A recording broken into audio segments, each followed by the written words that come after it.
ಎಲ್ಲರೂ ಕೂಡ ಮನವಿಯನ್ನು ಮಾಡ್ತಾ ಇದ್ದೇವೆ. ಏಕೆಂದರೆ ಥ್ರೂಔಟ್ ಸ್ಟೇಟ್ ನಮ್ಮ ರೆಪ್ರೆಸೆಂಟೇಷನ್ ಈ ಐತಿಹಾಸಿಕವಾದಂಥ 100 ವರ್ಷದ ಮಹಾತ್ಮ ಗಾಂಧೀಜಿಯವರ ಏನು ಒಂದು ಅಧಿಕಾರದ ಸ್ವೀಕಾರ ಈ ದೇಶಕ್ಕೆ ಏನು ಒಂದು ಮುನ್ನುಡಿಯನ್ನು ಸ್ವಾತಂತ್ರ್ಯಕ್ಕೆ ಪ್ರಜಾಪ್ರಭುತ್ವಕ್ಕೆ ಮುನ್ನುಡಿಯನ್ನು ಬರೆದರು. ಅದನ್ನು ಗಾಂಧಿ ಭಾರತದ ಕಾರ್ಯಕ್ರಮ ಒಂದು ಹೊಸ ರೂಪವನ್ನು ಕೊಡಲಿಕ್ಕೆ ನಾವೇನು ಕಾಂಗ್ರೆಸ್ ಪಕ್ಷ ತೀರ್ಮಾನ ಮಾಡಿದೆ ಅದು ಅವತ್ತು ಮುಂದುವರಿಸುವಂಥ ಕೆಲಸವನ್ನು ನಾವು ಮಾಡ್ತೇವೆ. ಈ ಹಿನ್ನೆಲೆಯಲ್ಲಿ ರಾಷ್ಟ್ರದ ಎಲ್ಲ ನಾಯಕರು ಯಾರ್ಯಾರು ಬರ್ತಾರೆ ಅನ್ನೋದು ಕೂಡ ಮುಂದಿನ ದಿನದಲ್ಲಿ ನಾವು ತಿಳಿಸ್ತೇವೆ. ಅದಕ್ಕೆ ಈಗಾಗಲೇ ನಾನು ಎಲ್ಲರೂ ಕೂಡ ನಮ್ಮ ಪೂರ್ವಭಾವಿಯಾಗಿ 13ನೇ ತಾರೀಕು ಕೆಪಿಸಿಸಿಯ general body, KPCC general body ಅಂತಂದರೆ ಎಲ್ಲ ಶಾಸಕರು, ಕೆಪಿಸಿಸಿ ಮೆಂಬರ್ಸು ಮತ್ತು ಬ್ಲಾಕ್ ಅಧ್ಯಕ್ಷಗಳು, ಜಿಲ್ಲಾ ಅಧ್ಯಕ್ಷಗಳು, ನಮ್ಮ ಮುಂಚೂಣಿ ಘಟಕದ ಅಧ್ಯಕ್ಷಗಳು ಮತ್ತು ಮಾಜಿ ಶಾಸಕರುಗಳು, ಮಾಜಿ ಮಂತ್ರಿಗಳು ಅವರೆಲ್ಲ ಕೂಡ ಆ ಒಂದು ಮಂತ್ರಿಗಳ ಸಮೇತ ಅವರೆಲ್ಲ ಕೂಡ ಪಾರ್ಟಿಸಿಪೇಟ್ ಮಾಡ್ತಾರೆ. ಮುಖ್ಯಮಂತ್ರಿಗಳು ಮತ್ತು ಸಚಿವಾಲಯ ಅವರ ಮುಖಂಡತ್ವದಲ್ಲಿ ಆ ಸಭೆ ಕಾರ್ಯಕ್ರಮ 11 ಗಂಟೆಗೆ 13ನೇ ತಾರೀಕು ಸೋಮವಾರ ನಡೀತದೆ. 4 ಗಂಟೆಗೆ ಕೆಪಿಸಿಸಿಯ ಪದಾಧಿಕಾರಿಗಳ ಸಭೆಯನ್ನು ಹಮ್ಮಿಕೊಂಡಿದ್ದೇವೆ. ಅದಾದ ಮೇಲೆ 6:15 ಗಂಟೆಗೆ ಮುಖ್ಯಮಂತ್ರಿಗಳು ಶಾಸಕಾಂಗ ಸಭೆಯನ್ನು ಸಪರೇಟಾಗಿ ಇದನ್ನು ಇಟ್ಕೊಂಡಿದ್ದಾರೆ. ಈ ಮಧ್ಯದಲ್ಲಿ ನಮ್ಮೆಲ್ಲ ಮಂತ್ರಿಗಳಿಗೆ, ಶಾಸಕರಿಗೆ ಒಂದು ಸೂಚನೆಯನ್ನು ನಾವು ಕೊಡ್ತಾ ಇದ್ದೇವೆ. 15ನೇ ತಾರೀಕು 16ನೇ ತಾರೀಕು ಎಲ್ಲ ಕೆಲಸಗಳನ್ನು ರದ್ದು ಮಾಡಿ ಪಕ್ಷದ ಸಂಘಟನೆಗೋಸ್ಕರ ನಿಮ್ಮ ಕ್ಷೇತ್ರದಲ್ಲಿ ಒಂದು ಪೂರ್ವಭಾವಿ ಸಭೆಯನ್ನು ತಾವು ಹಮ್ಮಿಕೊಳ್ಬೇಕು. ಆ ಸಭೆಗೆ ಎಲ್ಲ ಆ ಸಂಬಂಧಪಟ್ಟಂಥ ಪದಾಧಿಕಾರಿಗಳು ಆ ಒಂದು ಸಭೆಯಲ್ಲಿ ಯಾರಿಗೆ ನಾವು ಅಬ್ಸರ್ವರ್ಸ್ ಆಗಿ ಇನ್ಚಾರ್ಜ್ ಆಗಿ ನಾವು ಹಾಕಿರ್ತೀವಿ ಅವರೆಲ್ಲರೂ ಕೂಡ ಪಾರ್ಟಿಸಿಪೇಟ್ ಮಾಡ್ತಾರೆ. ಆಮೇಲೆ ಕಿತ್ತೂರು ಕರ್ನಾಟಕ ಸಂಬಂಧಪಟ್ಟಂತೆ ಬೆಳಗಾವಿ ಡಿವಿಷನ್ ಏನಿದೆ ಎಲ್ಲ ಮಂತ್ರಿಗಳನ್ನ, ಬೇರೆ ಮಂತ್ರಿಗಳು ಯಾರಿದ್ದಾರೆ, ವಿಧಾನ ಪರಿಷತ್ ಸದಸ್ಯರಿದ್ದಾರೆ, ಪ್ರತಿಯೊಂದು ವಿಧಾನಸಭಾ ಕ್ಷೇತ್ರಕ್ಕೂ ನಾವು ಹಿಂದೆ ಒಂದು ಕಮಿಟಿ ಮಾಡಿದ್ದೇವೆ.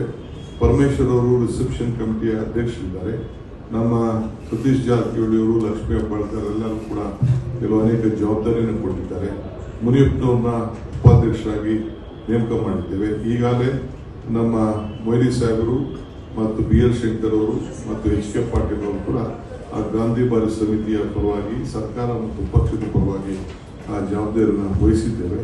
ಸೊ ಅವರೆಲ್ಲ ಕೂತ್ಕೊಂಡು ಹಿಂದೆ ಏನೇನು ಕಮಿಟಿಗಳಿತ್ತು, ರೆಹಮಾನ್ ಖಾನ್ ಕೂಡ ಉಪಾಧ್ಯಕ್ಷರಾಗಿದ್ದಾರೆ. ಹಿಂದೆ ಏನೇನು ಕಮಿಟಿಗಳಿತ್ತು ಆ ಕಮಿಟಿ ಎಲ್ಲ ಕೂಡ ಮತ್ತೆ ಮುಂದುವರಿಯುತ್ತದೆ. ಅವರು ಅವರ ಜವಾಬ್ದಾರಿ ಕೆಲಸವನ್ನು ಅವರೆಲ್ಲ ಸೇರಿ ಮಾಡಬೇಕಾಗಿದೆ.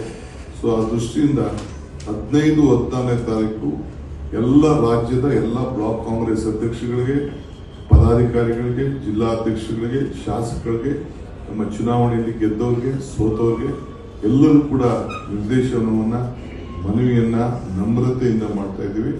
ಇದು ಸಂಘಟನೆ ದೃಷ್ಟಿಯಿಂದ ನಿಮ್ಮೆಲ್ಲ ಬೇರೆ ಸರ್ಕಾರದ ಕಾರ್ಯಕ್ರಮಗಳನ್ನು ರದ್ದು ಮಾಡಿಕೊಂಡು ಪಕ್ಷದ ಸಂಘಟನೆಗೆ ತಯಾರು ಮಾಡಿಕೊಂಡು ತಾವೆಲ್ಲ ಸಿದ್ಧತೆಯನ್ನು ಮಾಡಬೇಕು. ಆ ಬೆಳಗಾಂನಲ್ಲಿ ಒಂದು ಬೃಹತ್ವಾದಂಥ ಗಾಂಧಿ ಭಾರತದ ಕಾರ್ಯಕ್ರಮದ ಅಡಿಯಲ್ಲಿ ಮುಖ್ಯವಾಗಿ ಜೈ ಬಾಪು, ಜೈ ಭೀಮ್, ಜೈ ಸಂವಿಧಾನವನ್ನು ರಕ್ಷಣೆ ಮಾಡುವಂಥ AICCಯ ಏನು ಒಂದು ಘೋಷವಾಕ್ಯ ಇದೆ ಅದರ ಹಿನ್ನೆಲೆಯಲ್ಲಿ ನಾವು ಆ ಕಾರ್ಯಕ್ರಮವನ್ನು ನಡೆಸಬೇಕಾಗಿದೆ.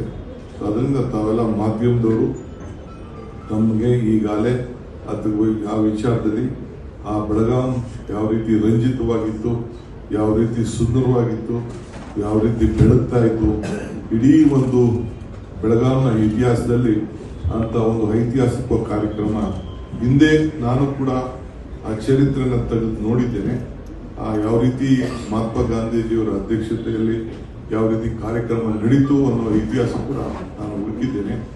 ಸೊ ಅದು ಕೂಡ ಅವತ್ತು ಒಂದು ಪುಸ್ತಕವನ್ನು ನಮ್ಮ ಪರಮೇಶ್ವರ್ ಅವರು ನನಗೆ ಒಂದು ಪುಸ್ತಕ ಮಾಡಿ ರಿಲೀಸ್ ಮಾಡಿ ಅಂತ ಸರಿಯನ್ನು ಕೊಟ್ಟಿದ್ದಾರೆ. ಅದು ಕೂಡ ಆ ಕೆಲಸ ಅದನ್ನು ರಿಲೀಸ್ ಮಾಡುವಂಥ ಕೆಲಸವನ್ನು ನಾವು ಮಾಡ್ತಾ ಇದ್ದೇವೆ. ಆ ಒಂದು ಮಹಾತ್ಮ ಗಾಂಧೀಜಿಯವರ ಅಧ್ಯಕ್ಷತೆಯಲ್ಲಿ ಹೆಂಗ ಕಾರ್ಯಕ್ರಮ ನಡೀತು, ಯಾವ ರೀತಿ ಮಾಡಿದ್ರು, ಏನೇನು ನಿರ್ಣಯ ಆಯಿತು, ಯಾರ್ಯಾರು ಭಾಗವಹಿಸಿದ್ರು ಅವೆಲ್ಲ ಕೂಡ ಮಾಹಿತಿಯನ್ನು ಈಗಾಗಲೇ ನಾವು ಸಂಗ್ರಹವನ್ನು ಮಾಡಿದ್ದೇವೆ. ಆ ಪುಸ್ತಕ ಕೂಡ KPCC ವತಿಯಿಂದ ರಿಲೀಸ್ ಆಗ್ತಾ ಇದೆ ಮತ್ತು ಇನ್ನೊಂದು 2-3 ಪುಸ್ತಕಗಳು ಕೂಡ ಅವತ್ತು ಬಿಡುಗಡೆ ಮಾಡುವಂತ ಕೆಲಸವನ್ನು ಮಾಡ್ತಾ ಇದೆ.